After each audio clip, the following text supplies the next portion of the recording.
Ada satu makhluk yang badannya bersisik, tapi dia bukan seekor ikan. Dialah si pangolin, atau yang biasa kita kenal sebagai terenggiling. Hewan ini memakai baju zirah, full set. Dari kepala sampai ekor, dia diselimuti sisik keras dari keratin, bahan yang sama kayak kuku kita, tapi versi hardcore. Ini bukan buat gaya, ini buat bertahan hidup.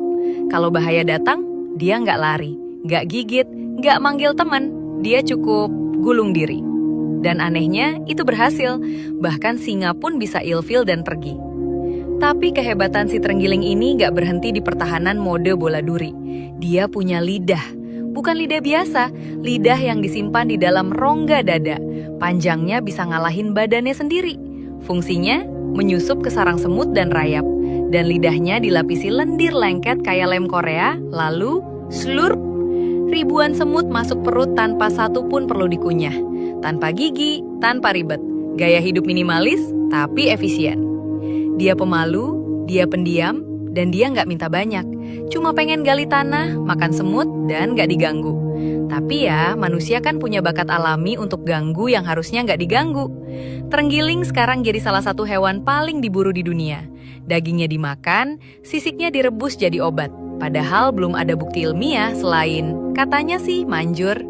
Dan hasilnya, makhluk yang cuma pengen hidup damai ini sekarang masuk daftar merah. Kritis, terancam punah. Ironis ya, hewan yang hidupnya damai-damai aja malah dijadikan korban kerakusan dan mitos.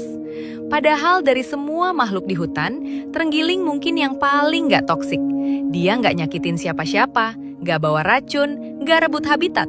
Cuma pengen jadi dirinya sendiri. Bola sisik introvert dengan lidah ninja.